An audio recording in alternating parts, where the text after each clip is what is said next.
Okay, I want to emphasize one point about sharp parity. Sharp parity is analogous to perfect compliance in a randomized experiment. Okay, so if you think about this diagram, let's say, okay, so we have a x variable, okay, running variable x, and then let me show you. Let me see. Yes, so we have x variable on the horizontal axis, okay, and then what we are saying here is if somebody's x, the value of x is below c, then everybody, below c is going to be in a control group in a sense, and everybody's whose x is above c is going to be in a treatment group. So this is very similar to a very simple RCT with perfect compliance, right? We just run almost like randomly assigned control and treatment. The difference here is nobody did the randomization, but it happened to be the case that around C, for some reason, people on the right got treated and some people on the left didn't get treated. So this is a kind of relation, some analogy between perfect compliance RCT and sharp RD, okay? All right, so under assumption one, which I'm gonna talk about in the next slide, okay? We can show that, we can show this equation, okay? So what does this equation mean? Okay, let's think about the figure and the equation at the same time, okay? So I'm going to write down a hypothetical, like a simple RD. Okay, again, we have X and outcome variable Y, okay? And suppose we have cutoff value C, okay? And again, in this case, we are thinking that here is kind of treated, and here is untreated.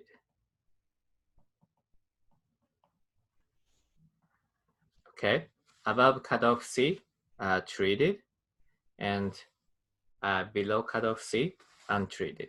Okay, so suppose we can observe something like this. Okay, data is showing something like this. Okay, to be more precise, there's no data here. So something like this. Okay.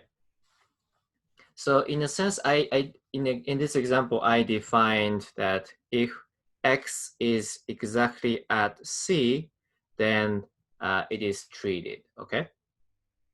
So okay. Anyway, so what this equation is talking about is, so let's look at outcome variable Y. Okay. So first thing here. So what is this? Okay, so it basically is saying we are looking at outcome variable Y conditional on xi equals to some like a value x, but we are trying to move x as close to as possible to C from the right? So from the right, we are thinking about, okay, so this is what outcome variable, and let's move to close as much as closer to C this way, okay? And what is expected value of outcome Y when we are looking at X, which is really close to C from the right? So in this case, basically we're looking at this one, okay? And then what is the other thing, other part of this equation, okay? we are thinking about, again, expected value of y conditional on x, some value x, but we are trying to make x as close as possible to c from the left. Okay, so we are looking at something like probably this one, or somewhere like this, or even closer if we want. That's actually what we want. Okay, so first thing I want you to notice is we can say on the right, okay, we know that on the right of C, it is people are treated, right? So outcome variable must be y1, okay? On the left, again, we know that on the left, this individual I is not treated, is untreated. So that's why we can say this is y0, okay? So if the assumption in the next slide satisfies, then what we can say is from here to here, okay, we can say this limit is gonna be equivalent to simple expected variable y1 at x equals to c, and this is expected variable y0 at x equals to c. Okay, so the difference between those two, let's use different color. The distance here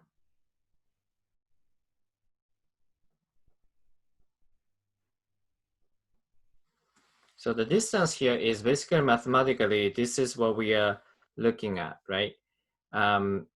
Limit of expectation of y conditional x equals to some value x. You know, from the right, okay, let's make this x really close to c, and on the left, from the left, let's make this x really close to c. And at the limit, we are looking at the difference between the two values. So basically, we are saying from this equation, this difference is tau SRD, okay, which is going to be equals to expected value of y1, x equals to c, minus expected value of y. I mean, let me make it just simple. This is just this y. Okay, so one condition we need is in the next slide. But before we talk about that, let me talk about interpretation. Okay, so if you look at this equation, I want you to look at this equation very carefully. Okay, so this looks like ATE, right? Because we have expected value of y1 minus y0. However, important thing is we do have an important condition, x equals to c. Okay, so in a sense, this is ATE at x equals to c. That's what the math tells us, right? So what does it mean? It basically means we are looking at average treatment effect for someone who has x equals to c, exactly at c, right? At this point. Okay, that's the interpretation of sharp RD. Okay, so we're gonna discuss, but I think the important thing you want to think about is, okay, is this the ATE you want to estimate or not? Okay, so for example, if you're interested in knowing ATE for someone who are like around here, or who are someone who are around here, sharp RD or regression discontinuity design overall does not tell you anything about ATE for those people unless you can make additional assumptions. Okay, so sharp RD gives you ATE but only for someone at x equals to c. That's what we can get from sharp RD. Okay. Okay, so the important assumption to get sharp RD is a continuity of a conditional regression functions. So mathematically, it basically says expected value of y0 conditional on x and expected value of y1 conditional on x are continuous in x. Okay, so technically, this condition is stronger than what we actually need. Okay, so the thing we really need is the continuity of expected value of y0 at x equals to c. So that's very much weaker, a lot weaker condition than the continuity of conditional regression functions. Okay, so let's see graphically what it means. Okay, so we really need this condition, the continuity of x, expectation of y0, conditional x equals to x at x equals to c. So why do we need that? So the reason is, if you look at this figure, okay, at x equals to c, we do have outcome value for treated person, because as long as we have enough density in the data, because if someone has x equals to c, then this person got treated, and we do observe the treated outcome. Okay. However, to say we can calculate the difference between this one and untreated outcome, we have to have data point here, right? So someone whose x equals to c, but for some reason, someone who didn't get treated. We need that value. But remember that this value does not exist, because people who have x equals to c, all of them got treated. So in a sense, this is unobservable to us. Unobservable, right? So only way we can get this is by assuming the continuity function of expected value of y0. So here is expected value of y0. Essentially, what we have to assume is this is continuous, and even though we cannot observe this final point, as long as this is continuous, then we can estimate it, right?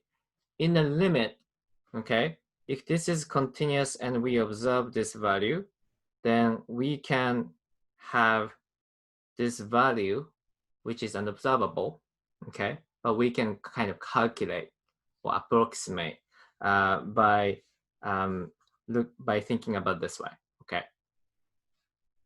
So, again, one thing you can notice is we actually don't need continuity assumption for the treated group, okay? And also, we don't necessarily need continuity assumption at different level of x, rather than x equals to c, right? So suppose there's some discontinuity in the expected value of y0 around this point. Suppose that is the case. Okay, technically that's okay. We don't need it. We just need to estimate the jump here, and we need a continuity assumption at x equals to c. Okay. However, many econometrics textbooks and also guidance for RD usually recommend researchers to think about much stronger condition, this one, okay?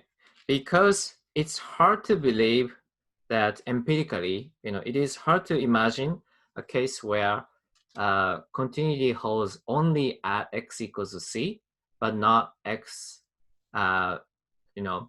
outside of c, okay? So for some reason, x is continuous at c, but not continuous in other regions. That's very unlikely the case. By saying in the other way, so if you find some funky discontinuity in expected value of y in many different places, it could be the case that that kind of discontinuity also happens around C for a reason unrelated to treatment, okay? So empirically, we ideally want to see nice continuity in the outcome, expected value of outcome variable, almost like everywhere. But mathematically, that's not a necessary condition to estimate regression discontinuity Chaparity in this case, okay? Okay, so I think I already talked about this graphically, but let's see. So this is a graph from Imbens and Bemu. So in the Chaparity, basically what we are thinking about is, here we have assignment variable. So this is, in our example, this is D, right? So it's 0 up to some point and 1 from this point, okay? And then potential outcome, okay? So this is, this is what we actually observe in the data, okay? And what the continuity assumption implies is that if we could observe this line here and also here, it has to be continuous. There's no discontinuity here and also here. Again, this is a strong assumption than required, but this is basically what it says, okay? And remember again that, this dashed line here cannot be observed. That's unobservable. So in a sense, that's your assumption, okay? You cannot 100% test it. This is kind of one of the identifying assumption behind RD, okay? So in the context of our example, okay, Mexico's subsidy program, okay, what does this assumption mean? Okay, so this assumption basically means, again, now we are looking at running variable and outcome variable, and I will just remind you, outcome variable is households who obtained energy efficient refrigerator, right? So what we are looking at here is, maybe I can focus on this first cutoff. So at the first cutoff here, subsidy equals to $110. But on the left, this is here subsidy equals to $0, right? So we see that there is kind of discontinuous jump, okay, at this point. But what we need to have is this line, hypothetically, okay, if customers in this area can get $110 subsidy, then we have to see this kind of line, continuous, okay? All right. Okay, so the next we're gonna talk about fuzzy discontinuity design.